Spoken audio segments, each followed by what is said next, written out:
Hi, this is Amy from Good Food Unearthed, and I wanted to put a little presentation together to kind of bring us all on common ground because there's a lot of division happening right now, and a lot of that division, I think, is not really division. It's us emphasizing the unique differences and unique perceptions that we have, but in that, we're not seeing that we actually are trying to reach the same goal. And we can still keep those differences of perception because that's what makes us who we are. We don't have to force everybody to agree with us on every single thing. That's not how freedom works. That's not how respect for the free will, dignity, and inherent rights of another works. Everybody is endowed with reason and conscience.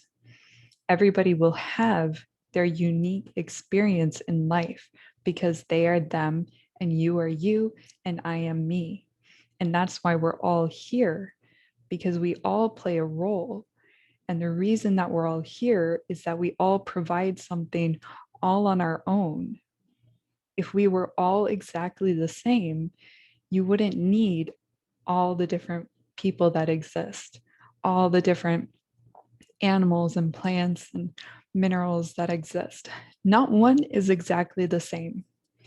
We share commonalities, and some share more commonalities than others.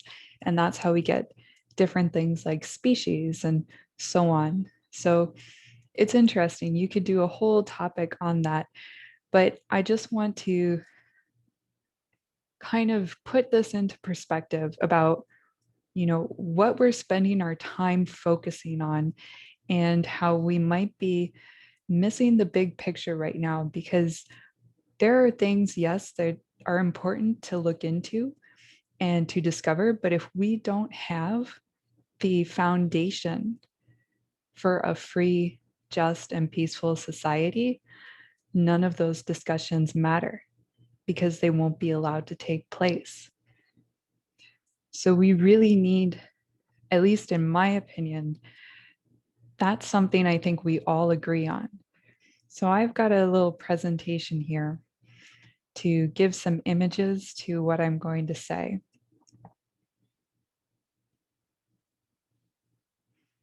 All right.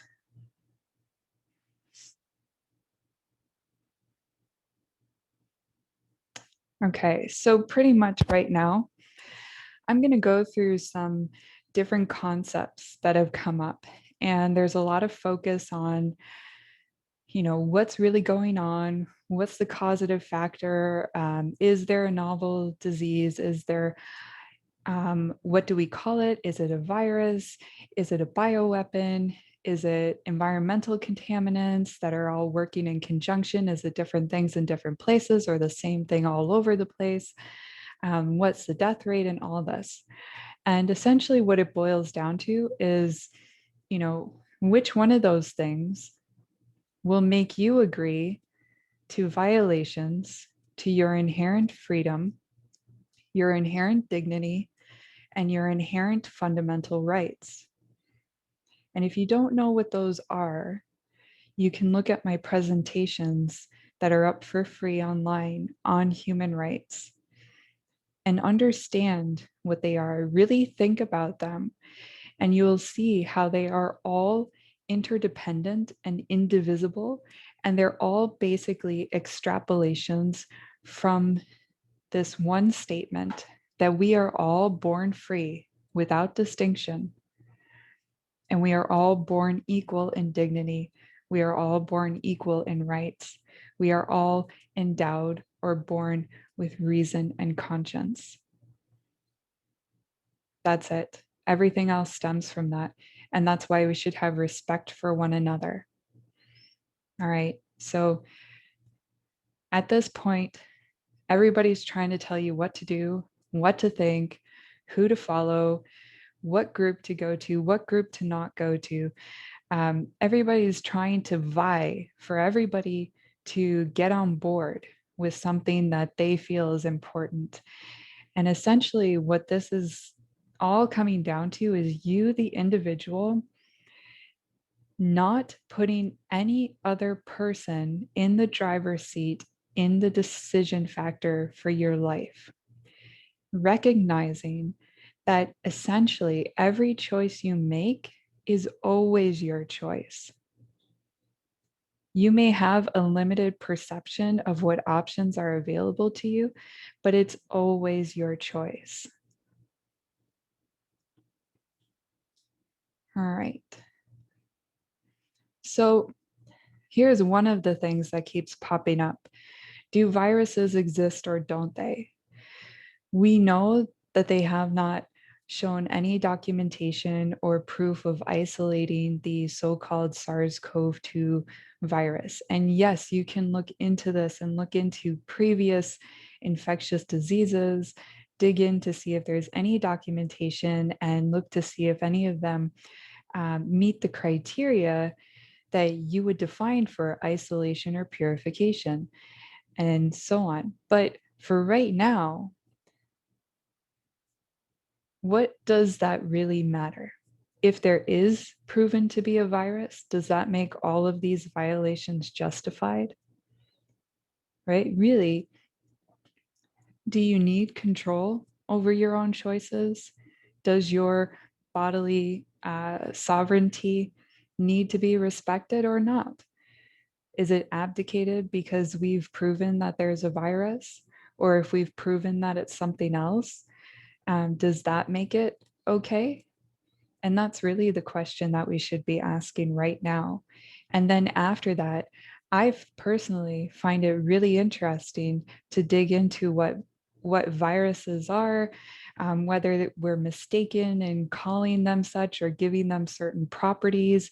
And maybe there's more to the whole picture because I think it's fascinating. But I won't be able to ask those questions if I live in a society that is not free, that does not allow for inquiry into areas such as that, where I'm just going to be told what to think about it, and I'll basically face coercive techniques if I try to look into anything that is counter to the common narrative. So we first need to have that opportunity to question. And if that space is gone to question, then what's the point in scientific debate? It won't be there. And we need that. We need that space to debate and to share our perspectives, to share our definitions, to share our conclusions so that we can expand our thinking and look into the world anew and discover. There's always more to discover. So the other thing is people are focusing on the numbers. And we do have all the evidence for this, but if we're focusing on, well, what was the actual death rate? What are the real numbers? I want to get the real numbers on this. I want to get the real numbers on the cases. I want to show that, there was no real emergency based on the numbers, which is pretty important and it can be evidence. But here's the question. If the death rate is shown to be high in any future case that comes up, then are the violations justified? If we're told people are dying, just do what you're told, there's no time for debate. There's no time for questioning, just follow orders. Just put the mask on, just get the vaccination, just do the biometric ID, just do the tracking and tracing. People are dying. This is what we heard all last year. There's no space. Again, there's no space for freedom of conscience. There's no space for you to use your own reasoning, to come to your own conclusions, to decide for yourself, to own your bodily and psychological integrity. So when does the death rate become a justification for violations? Is there a number? The other one is, was there a lab-created bioweapon? And again, there's very good evidence for this. But the question is, if there is a bioweapon that's been created, and if there are others that could be coming out, are the violations of your inherent human rights justified? If they make it facial recognition technology that they've rolled out, the biometric IDs, the tracking and tracing of all your movements, the mandatory vaccinations in exchange for certain freedoms, even the right to work in employment that you find suitable, even the right to access travel, the mandatory masking as well in exchange for access to public areas like grocery stores and public transit, the right not to be discriminated against, right?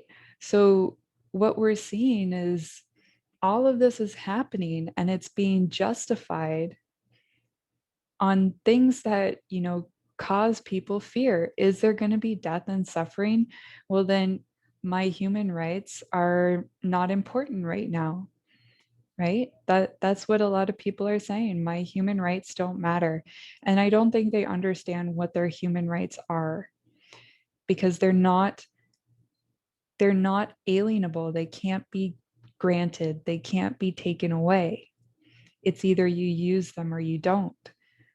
But if you don't use them and somebody steps in there and takes over, it's going to be very hard to express your freedoms in the future.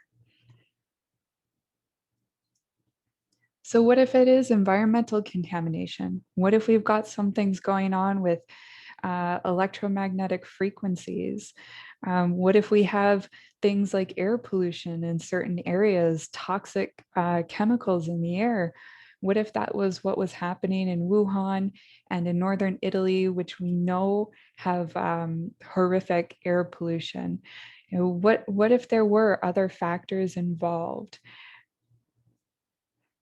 Right? So if it's due to that, then are the violations of human rights justified? Can we do all the same things? Can we do the lockdowns and the mandatory medical procedures that are all experimental? Can we shut down any dissenting voices? Can we encourage ostracizing and shaming, which is basically discriminating against others for their differences of conscience? Is that all okay?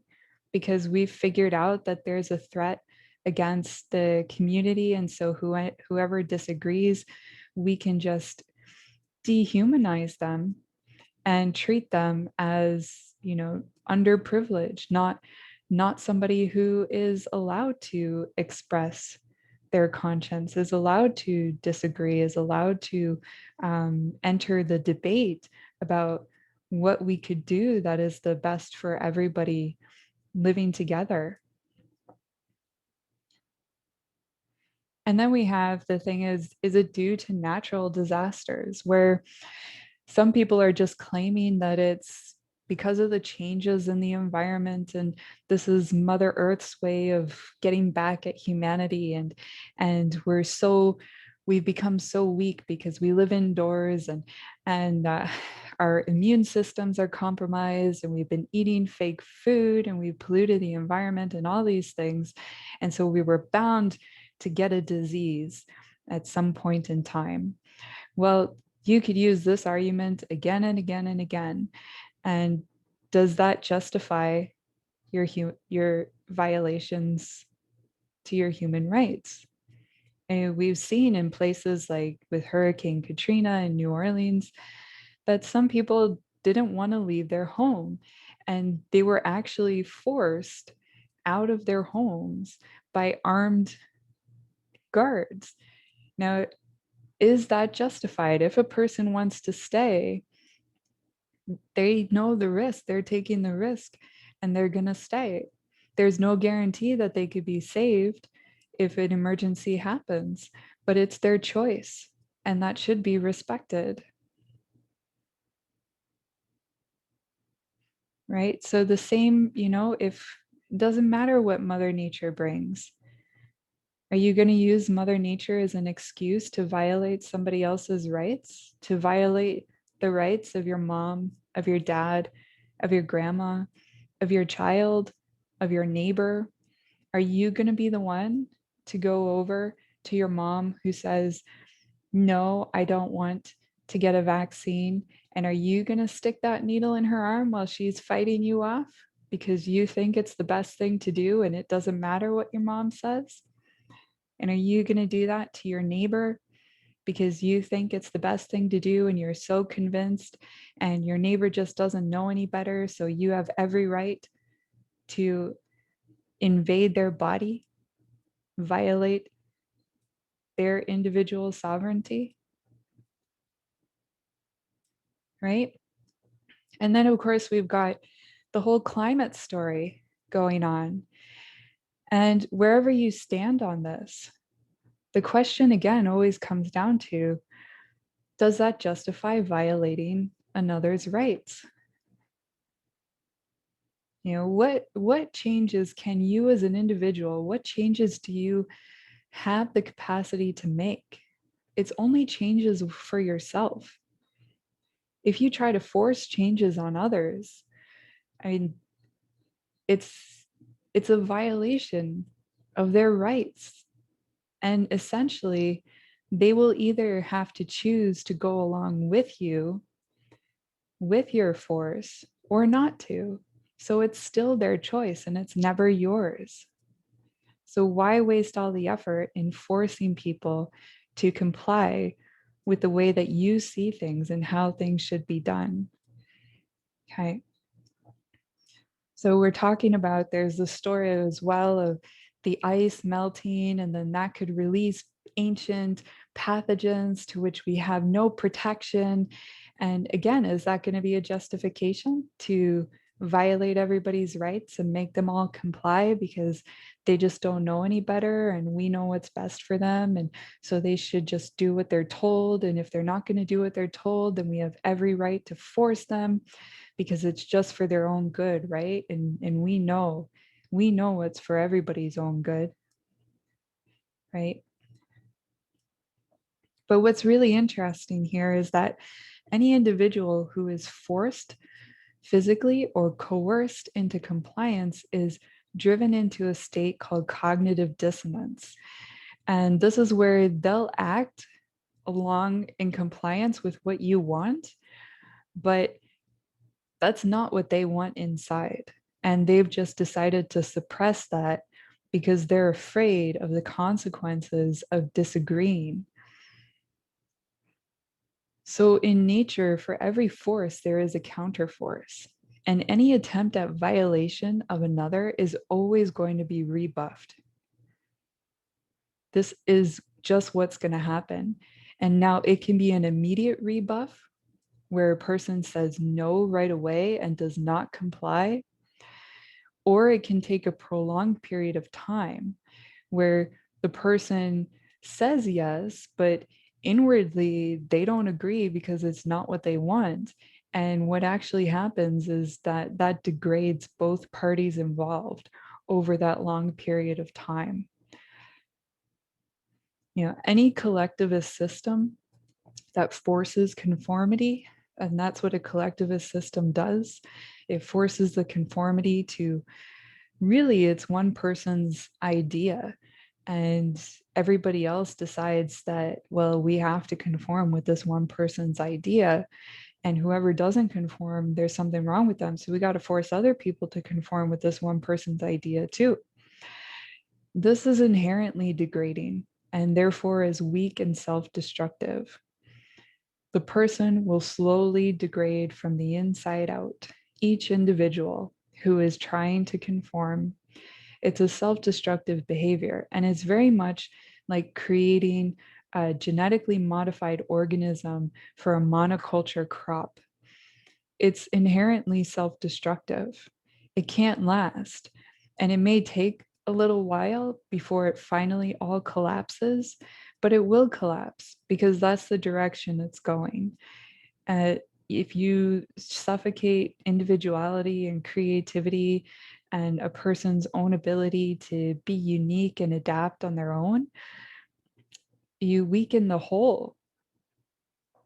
We are only strong in unification when everybody is allowed to be their diverse selves.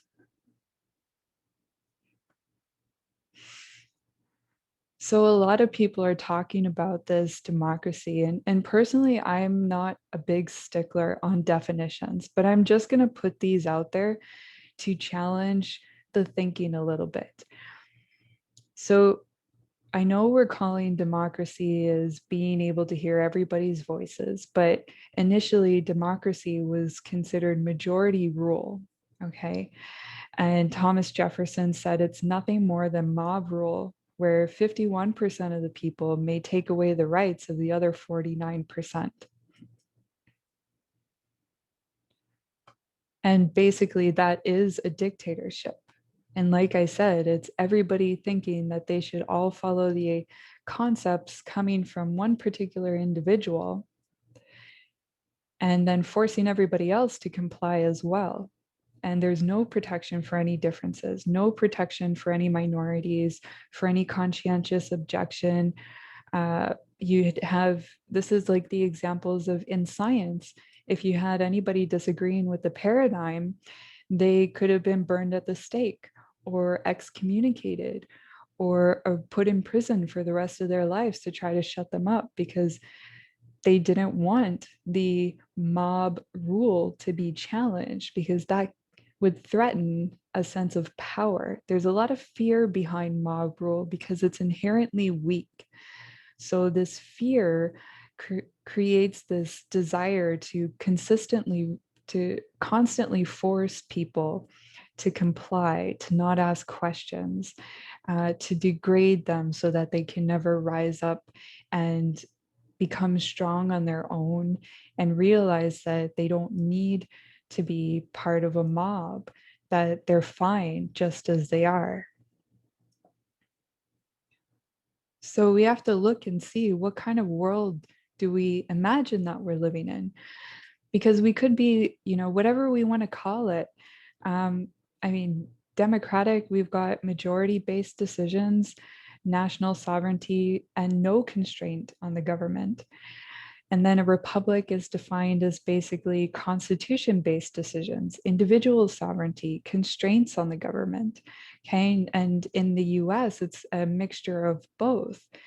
So what the ideals, I think, are what shape the directions we go in. And it doesn't really matter what you call it, because it's the actions that take place that really define what world we manifest. Right. So, one of the things I think we all agree on is that there are certain truths that are self evident. This is what we recognize in things like natural law, in common law, things that were written in documents like the Constitution in the US, like the United Nations Declaration on Human Rights. There are specific aspects of these documents where we all recognize that there's truth in them that can't be denied. It doesn't matter what other laws are put into place. These are things that are just inherently true, such as we are all born equal and that we're all endowed with certain unalienable rights, and that among these are life, liberty, the pursuit of happiness, it says in the US Constitution, but in the UN Declaration, it says life, liberty, and the security of person. And in Canada, that's been defined as your bodily and psychological integrity, and you having the right to protect that and being protected against any violation of your bodily and psychological integrity. In the preamble for the UN Declaration of Human Rights, it states that the recognition of the inherent dignity and of the equal and inalienable rights of all members of the human family is the foundation of freedom, justice, and peace in the world. And what's important to recognize is that if a governing body, let's not call them government, but if you create a society where you build a structure and all you put into place is a system that allows for recourse for any violations of human rights, all it needs to do is to act like a protectorate, where it is put in place to provide that foundation for respect and protection of human rights. This means it goes hand in hand with human rights, where we all have the right to self-defense. If anybody tries to force something on us, again, it's natural law, there will be a counter force, but it's not an aggressive approach. So you do not give permission to any individual to take an aggressive approach to force anybody into any type of situation. So in the UN Declaration, we have that stated there, which has allowed for atrocious human rights violations by in the name of so-called human rights, right? So it's, again, that cognitive dissonance where actually, well, if you respected and protected human rights, you wouldn't take those aggressive actions that are violating someone's human rights, right? It states in the first article in this declaration that all human beings, that means all without distinction. You cannot discriminate. You cannot make anybody less than or greater than. They're all born free. We all make our own choices. Nobody else is in that position to make them for us. And we're equal in dignity and in rights. That statement could stand alone. All the rights that are listed after this, all the other articles are extrapolations from this statement. If anybody just sits with this statement and thinks it through, uses their reasoning,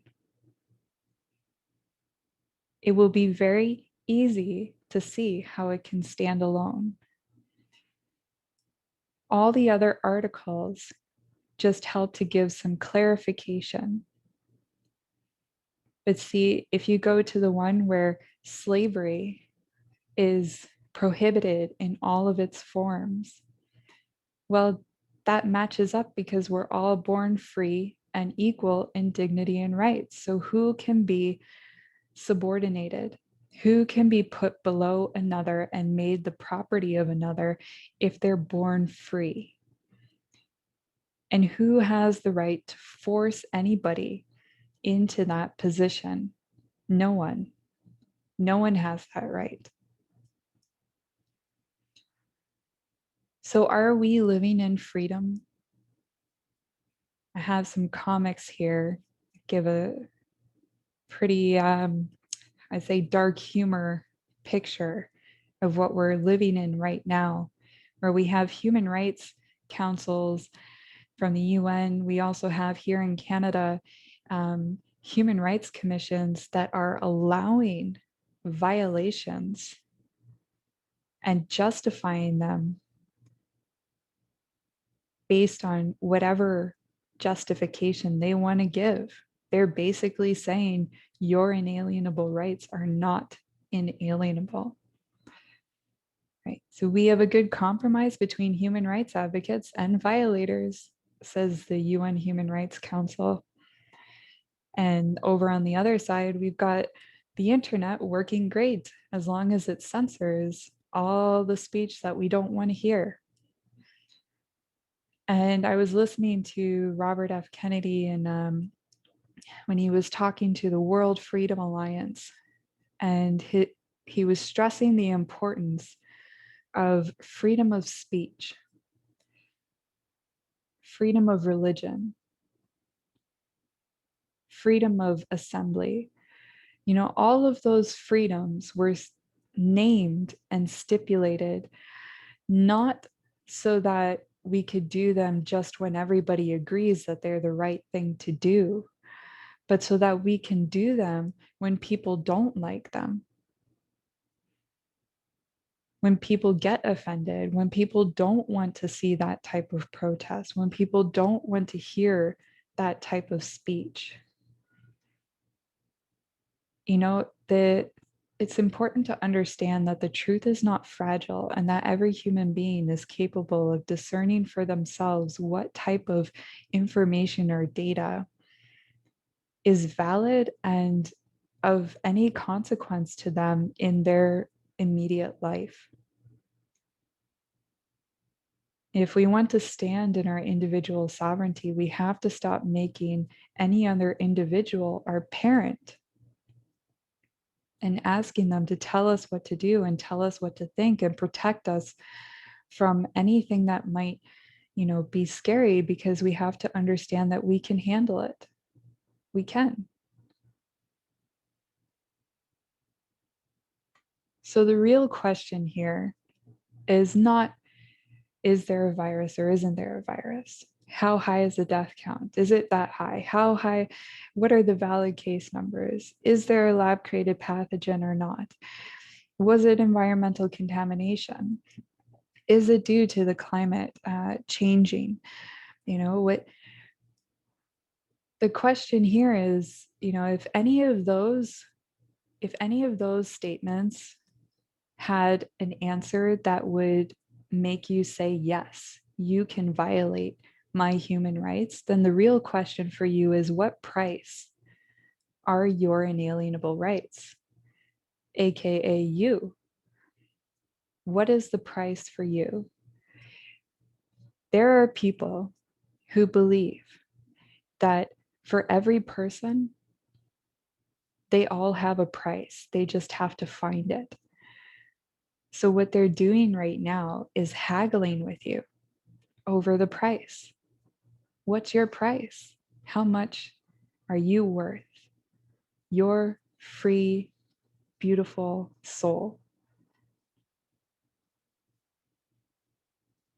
What justification suits your choice to abdicate your freedom, your dignity, and your fundamental rights, which are you, since they are inherent, inalienable, interdependent, and indivisible?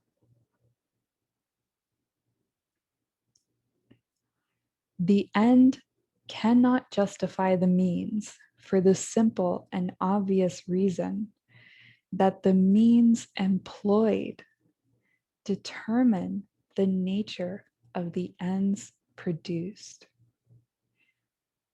The more we violate the inherent rights of others, the more that will become our future. What is in the present becomes the future. The Buddha said, if you want to know what your future looks like, then look at what you're doing in the present. We can always look to the past and see what stories occurred, and we can pick them up and let them define our present moment if we so choose. Or we could recognize them and take a different direction. We could say enough is enough. We can say, finally, in the end, get your hands off of my life. Enough is enough. This is my life. I am fully capable of making my own decisions, and I did not put anybody in control over me.